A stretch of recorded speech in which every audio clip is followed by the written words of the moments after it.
Hi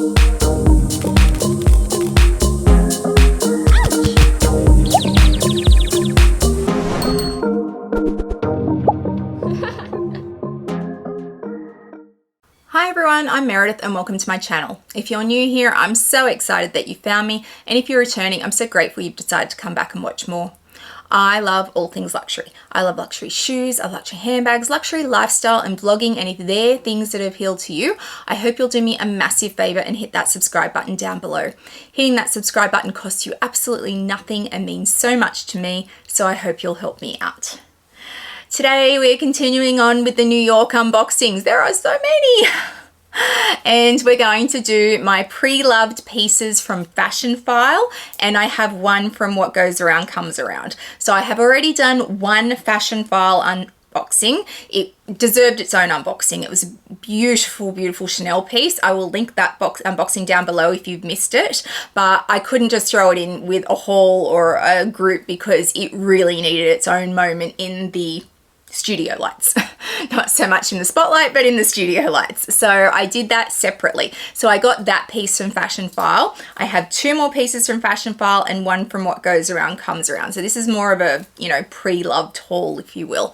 I talked before about how fabulous Fashionphile were on the day we went, and I'm going to talk about it again. This is not sponsored. They have not sponsored any of us in any way. They simply facilitated our visit there and were really incredibly kind to us while we were there. There were, I think, 7 of us all up, all YouTubers, and we all are handbag lovers. So we came with lists. These are the things we want to see.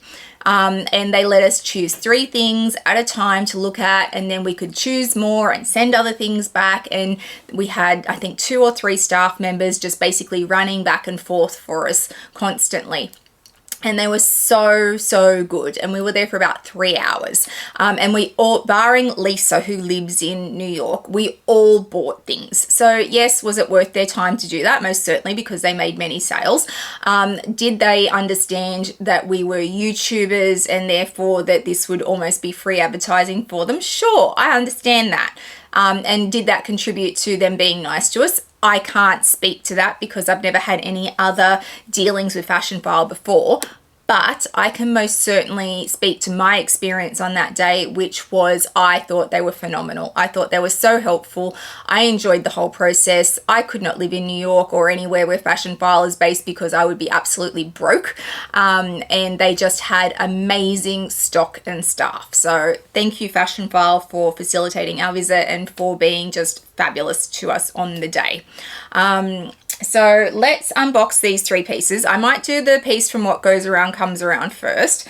Also a really good experience. We couldn't vlog in the store, but we had a fantastic sales associate, Kevin, who we met in the first store, and he was, like, oh, show us what piece you want and I'll do you a deal on it. And we went, oh, okay, well, if you're doing that, now we're involved.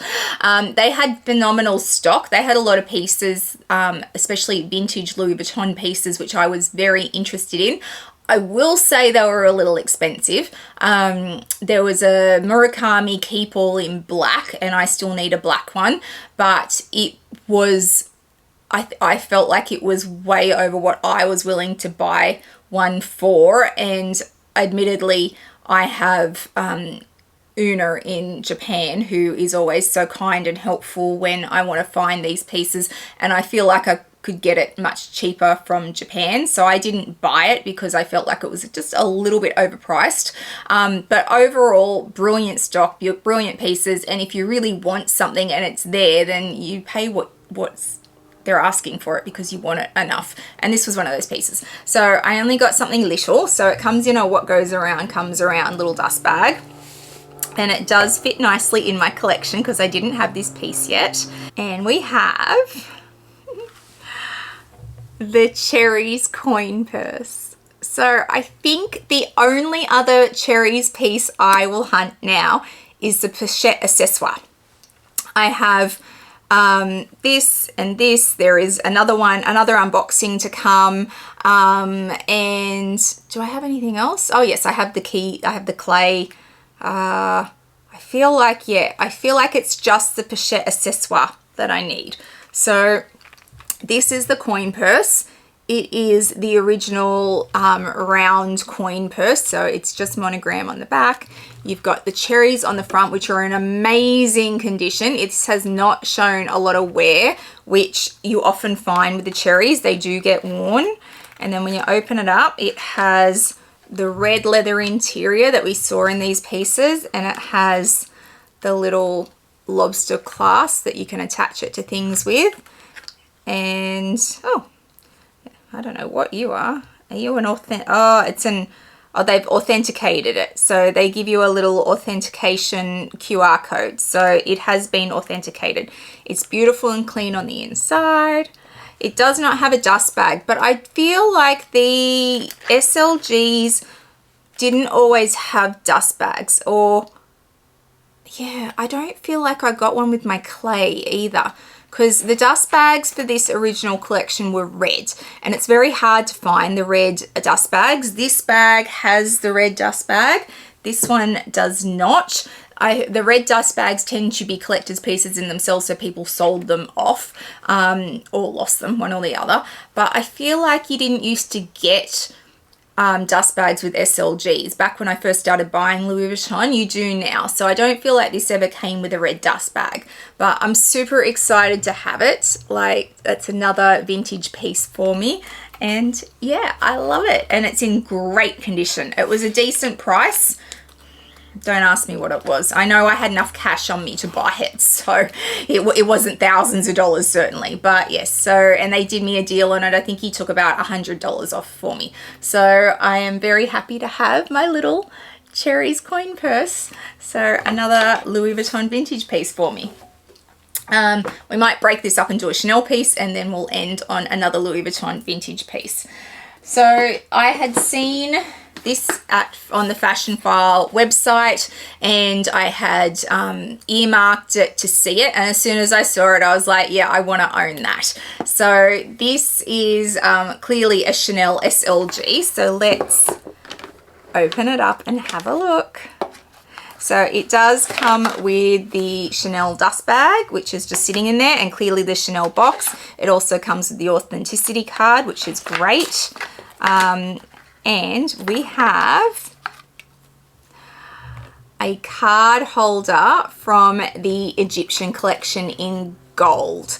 So I loved this card holder. I love this collection. So I have my mini in the iridescent finish that I bought from Amelia Rose's Closet. When she was ready to let this go, she was kind enough to let it come live with me, and I love it. I love it so much. They did the iridescent, and I always wanted the mini in the iridescent, but they also did this gold finish, and I wanted something in the gold, but I didn't want the bag in the gold. I was desperate for the bag in the iridescent color. So this is perfect. I love this because it is not the classic card holder. Dale from Dale's Addiction has the classic card holder in this, and to be perfectly fair, if I found one of those I'd buy it as well, but I really love the fact that this one's a bit bigger. So it has 5 card slots down the back, and then it has on the front this little card pocket here. It is only a card pocket, so you can put whatever, maybe your license there or something that you don't need constant access to. And then it also has the zip compartment across the top. So I just love that this one has so many more card slots. It's just a little bit bigger than your standard card holder, but I feel like it might serve my purposes a bit better, because sometimes the standard card holders just don't hold enough cards for me. So I've got like a petrol card and a license, and I've got credit cards, and I've got bank cards, I've got business cards. So there are often times I need to carry lots of different cards. Even if I'm just going away for the night, if it's business travel, I'll have a few cards with me, and I don't like to leave them at the hotel, so I will take all my cards with me when I go out. So I just need a few more slots sometimes. So to have this in the gold It's embossed croc from the Egyptian collection. I am so happy I managed to get it. It was a decent price. I can't remember what it was now. Hang on, I kept screenshots. Sometimes I even surprise myself in my ability to keep screenshots. So this is the calfskin crocodile embossed graffiti reissue flap zip card holder, black and gold. That's a mouthful. It was $995 US plus tax, but because it was Chanel and on the day we were there at Fashionphile, they had 8% off Chanel for Chanel's birthday. Realistically, it came out at like $1,000, $1,000 US, which is still a lot of money for a card holder, but this collection is very well known, is very collectible. Lots of people loved this collection, and this is a really usable item. So I am fine with that amount of money for this card holder. So yes, that is the second piece I bought from Fashionphile. So that's 2 Chanel pieces, and I have a Louis Vuitton piece as well. And if you've seen my vlogs and other people's vlogs, you probably know exactly what is coming next, because I have been seen to wear it and I loved it as soon as I saw it. So in this very big Fashionphile dust bag, it does not come with a Louis Vuitton dust bag. I'm fine with that. I have many a Louis Vuitton dust bag, lots and lots of spare ones, so that's fine. But Fashionphile have their own, so that's really handy. And let's get it out. Oh, watch my rings. We have a Marc Jacobs denim piece. I love it so much. Big bags are back. So this is, and I will check the actual name of it because I don't have this in any of my records. So I have most of the records for this collection, thanks to my sales associates taking them direct from the catalogs that existed at the time. But this does not exist in those catalogs. So I am wondering if it was not readily available, if it was limited, because I don't have it, which is strange. So this is the Denim Maina Extra Large in blue. So that's what that's called. It does have these bits down the side where you can adjust it. So you can like pull it in and like make it so it's not as long. At the moment it's on the longest setting, so it's like full drop at the moment, but you can certainly change the drop on it. It does have a ring on this side and a ring on this side, but it does not have a strap that goes with it. I'll need to do some research into if a strap originally came with this, and if so, I will get a replacement for it. But I don't know a lot about this bag because it wasn't on my radar until I saw it on the Fashionphile website. So I'll need to do some research into this one definitely before I start to look at restoring it. But the denim is absolutely perfect. It has no marks on it, even on the bottom.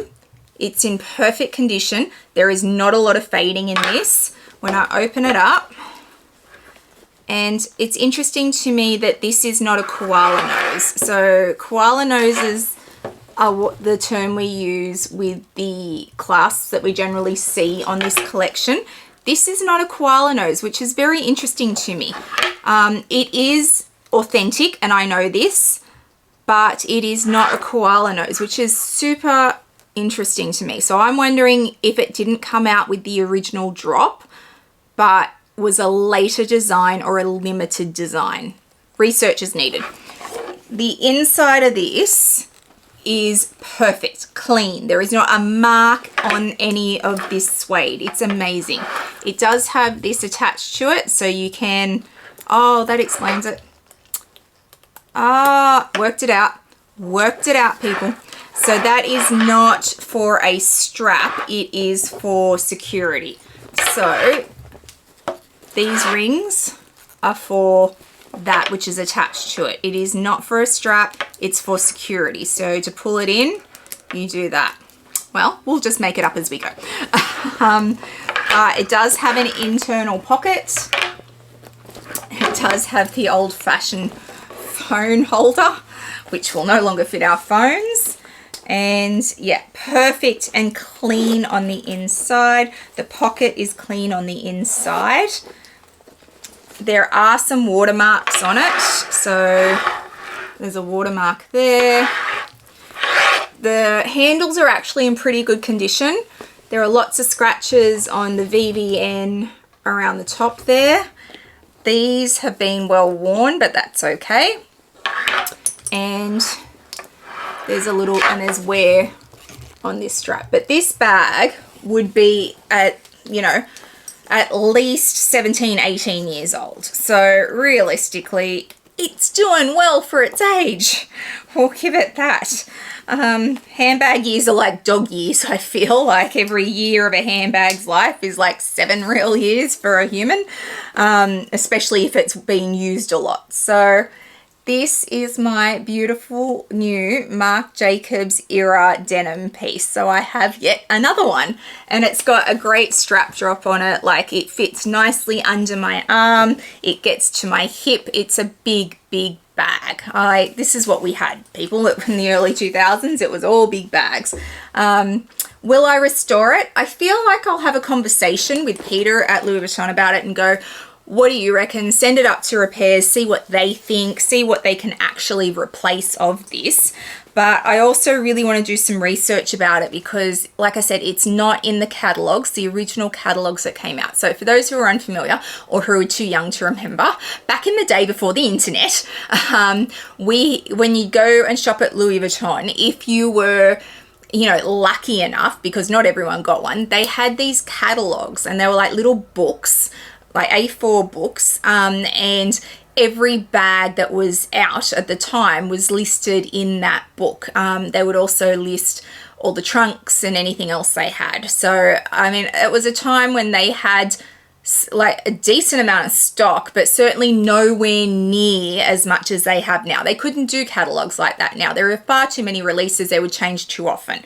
But I feel like they did them yearly, at most bi-yearly, but I feel like it was once a year they would release this catalogue, and I always felt so important when they felt like they could give me one. And I remember people used to sell them on eBay, like that's how hard it was to get given one of those. And so I don't have my catalogs anymore, which is one of the greatest regrets, one of the biggest regrets of my life, that I at some point moved house and went, why am I keeping these? Everything's on the internet now. Stupid Meredith. And now I'm really sorry I don't have them, because then I'd have something to cross-reference all the time. My sales associate Miguel, when he was still at Louis Vuitton, they have copies, store copies of those catalogs, and he went through and took photos of all the denim pieces from those years for me. And this does not appear on any of those photos that he sent me. Either it was a late design beyond the 2 years he sent me, so it was later in the collection, or it was limited. And this different clasp on the front is very much telling me that that is correct. It was late or it was limited, because all the other designs have the koala noses on them. So leave that with me. I will do some research and figure out what's happening with this. I'll decide if it's going to go off for repairs, and if it goes off for repairs, then I'll show you guys what it looks like on the other side. But so happy to have picked this up in Fashionphile, especially because I had never seen one before. What did I pay for it? Let's have a look. $2,250 US plus tax. So there was no discount on this one because it's not Chanel, and they only had the 8% off Chanel. So then I paid another $225 on top of that. So it was $2,500 US. So I was all right with that. It is expensive for a denim piece, but I had never seen it before, and I don't see them come up. So more than happy to pay that for something that I think is probably going to be rare. So yeah, they're the last of the pieces that I picked up from pre-loved places, mainly Fashionphile. It was a fabulous, fabulous time. Oh my goodness, Fashionphile, if I would have had an unlimited budget, oh my goodness, the amount of things I would have bought home. The Murakami trunk that was on the table where we were sitting in black, that still had stickers on the hardware. I still dream about that. It's beautiful. They have so many gorgeous pieces. I would own so much stuff. If I lived in New York, I would be so broke all the time because it's just phenomenal the amount of stuff that they have. So yeah, if you're after pieces, Fashionphile is definitely a place to look. For us here in Australia, it gets really expensive because on top of the exchange rate, so however much you're going to pay in US dollars, you add in the exchange rate and then taxes and duties to get it here in Australia. So once it enters the country, you'll be charged taxes and duties. It gets expensive. So you've really got to love the pieces. Sometimes you can find a deal that's well worth it, but it does get expensive for those of us in other countries to then get those pieces sent to them. So yeah, if you're in America, go nuts. Fantastic website. And having seen their authentication process and how they intake bags and what they do, I have complete faith in them. Thank you to Fashionphile for being so welcoming of us as a group. We all are very appreciative of that. I know others have said it in their videos, and I'm certainly personally really appreciative of that. Thank you to Lisa from Luxury and Life in the Middle who set this whole thing up for us. We couldn't have had the trip that we did without her. She was phenomenal. And thank you guys for watching all of our videos, because without you, we're just talking to ourselves at that point. If you've liked today's video, please give it a thumbs up and hit that subscribe button down below. It means a lot to a content creator when you hit that subscribe button. Please also hit the little bell notification so you know when I upload videos, which is usually twice a week. I'll also throw up my Instagram handle for you so you can follow me over there. I put lots up in real time, lots around my collection and my day-to-day life, so please come follow me over there.